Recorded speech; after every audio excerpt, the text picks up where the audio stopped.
Hey guys, happy Homebrew Wednesday. Hope you've been well. Rainy old day here in Nelson today. Just going to go out and do a bit of digging and dig the trench out that you would have seen a couple of episodes before, and got a little raised garden that I want to sort of clear out, but that ain't going to happen today. So yeah, so I'll just chill with you guys and down here. Got a bit of tidying around I might do if I get a bit of time, but thought I'd give that ginger beer a crack. I've already tried one, won't lie to you. I have had a try, and yeah, pretty impressed with it.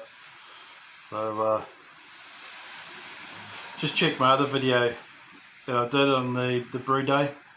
I'll put it in the description at the end of the video. So nice, got a bit of smoke happening there. Boy, oh hello, get it in there, get it in there. So she's certainly carbonated, there's no doubt about that whatsoever.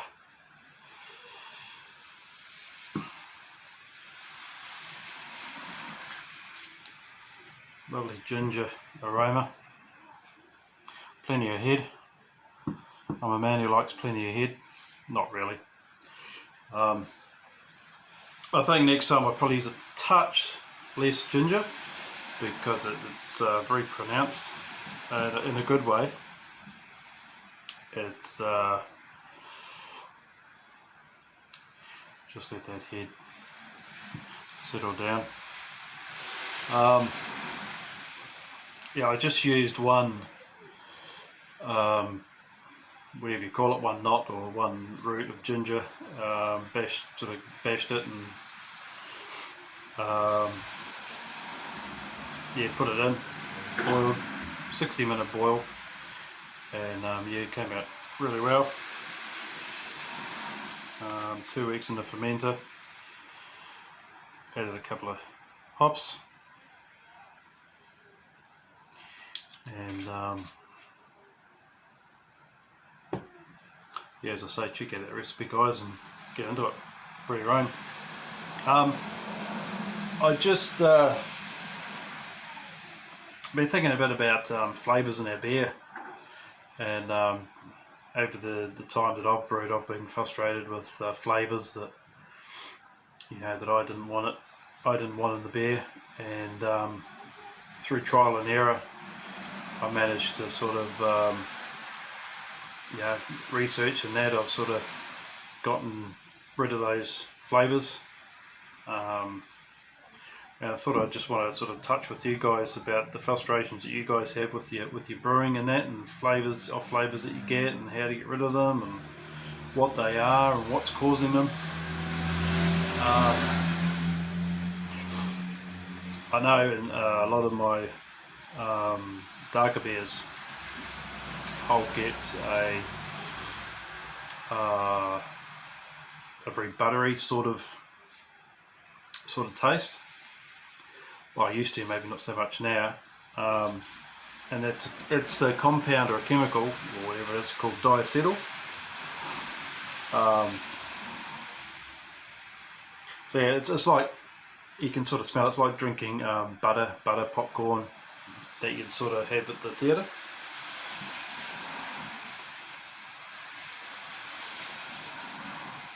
Anyway, cheers.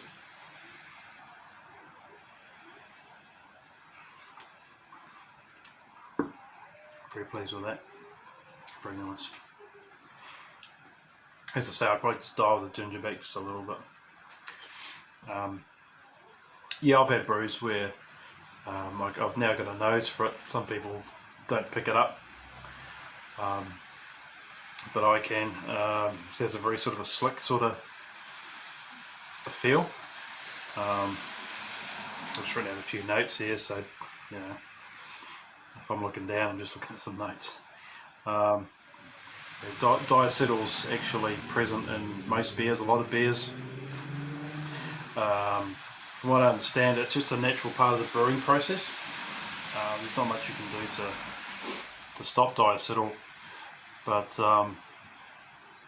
you know, as I say, in the darker beers, the brews, the porters, stouts, you know, it's considered fine, acceptable, but your lighter beers, not so much, except if you're drinking something like what's that beer? What's it called? BB, classic Aussie beer. You can smell it a mile away, but that's fine. Like your lighter Australian pale ales, pale lagers, it's considered pretty acceptable. So I want to do maybe a few videos on off flavours, frustrations I've had when I first started. You know, I sort of wonder what those off flavours were, what I was doing wrong, and over the time I've just sort of been able to eliminate them. As I say, diacetyl's one I've always struggled with. You know, but it's mainly a yeast issue. Not always a yeast issue, but it can be caused by infection. You know, what is diacetyl? What is it? From my research, it's what I understand is it's yeast. It hasn't been reabsorbed, and it's possibly due to high flocculation.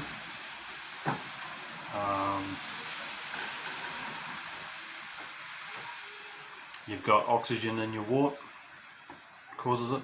I've had that trouble. I've tried to purge my bottles by just sort of pushing them out, getting the oxygen out there and then putting on the top, and it's worked. Tasted a marked difference. You know, low fermentation temperatures, fermenting too low, or your boil, too short a boil, or not aggressive enough boil. Just try and really get you a strong, aggressive boil. I was reading up about a diacetyl test. I've never done a diacetyl test in my life, so I thought my next time that I brew I'm going to try one, see how it goes. So essentially what a diacetyl test is you're putting a little sample of your beer into a sanitised jar, get a mason jar, whatever.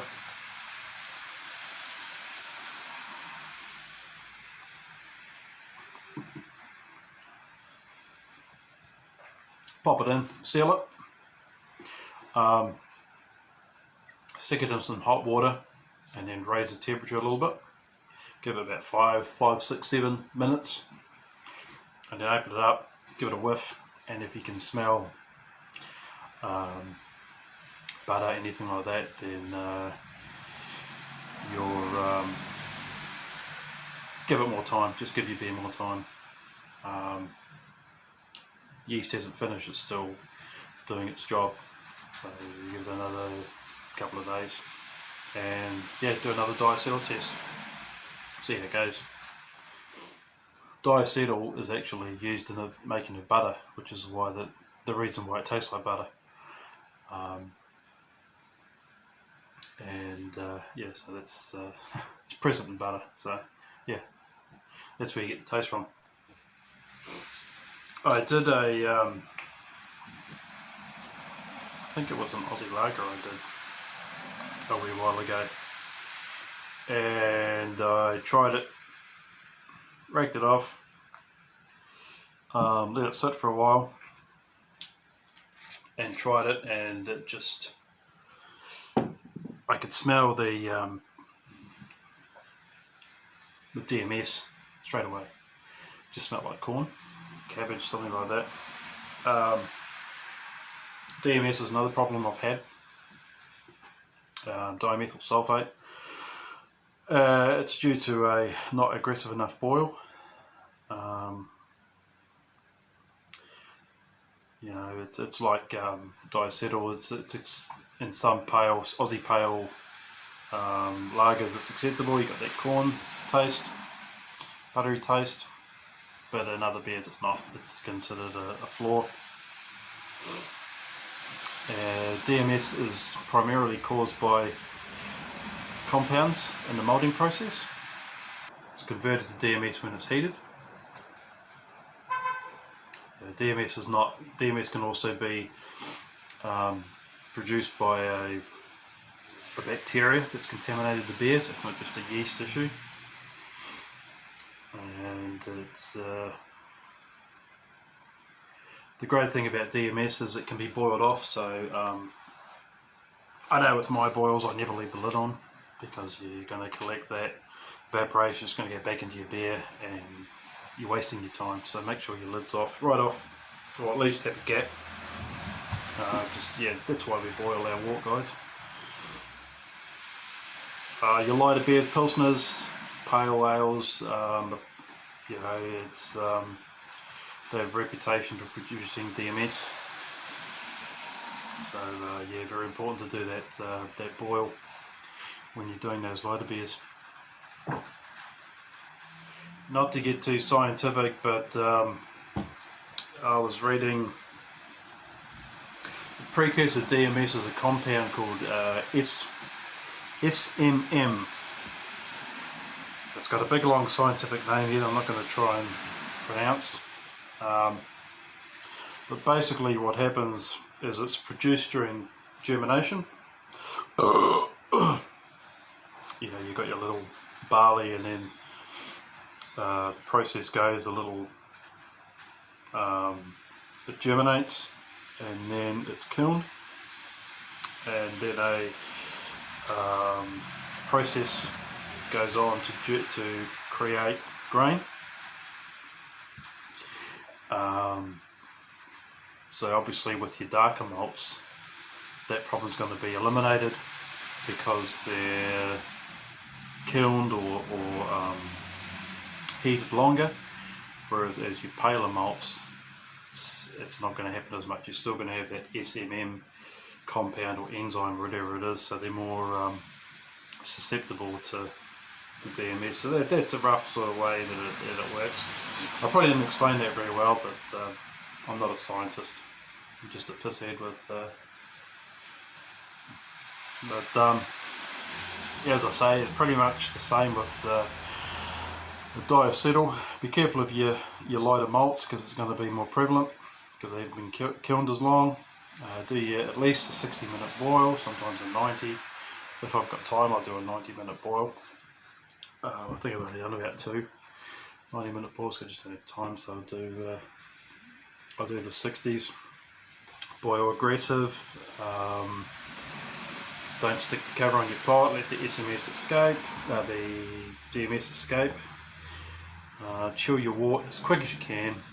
I put mine in I don't have a, what are those things called, wort chiller. I just stick mine in a bath with ice in it, and I get it down as quick as I can. The quick, you know, the longer it stays hot, the more that the DMS is going to, the SMM will convert to DMS, so don't give it a chance, get it down as quick as you can. You hear a lot of brewers say chill your wort as quick as you can, and that's the reason why.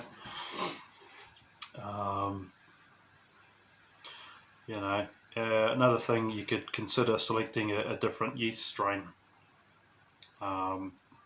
You know, that'll ferment, you know, strongly enough to get rid of the DMS. Maybe look in that another episode, do a bit of research and see which yeasts will help with that. So yeah, I thought I'd just, you know, let you know the struggles that I have, and I've been doing a bit of research about how to eliminate it. This here is absolutely no off flavours whatsoever. Really enjoying this one.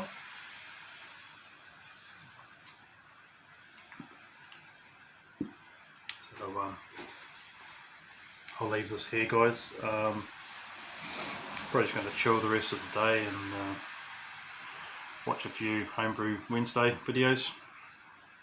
Have a look, see what you guys are up to. Anyway, enjoy the rest of your day. Cheers. Oh, don't forget to like, comment, subscribe.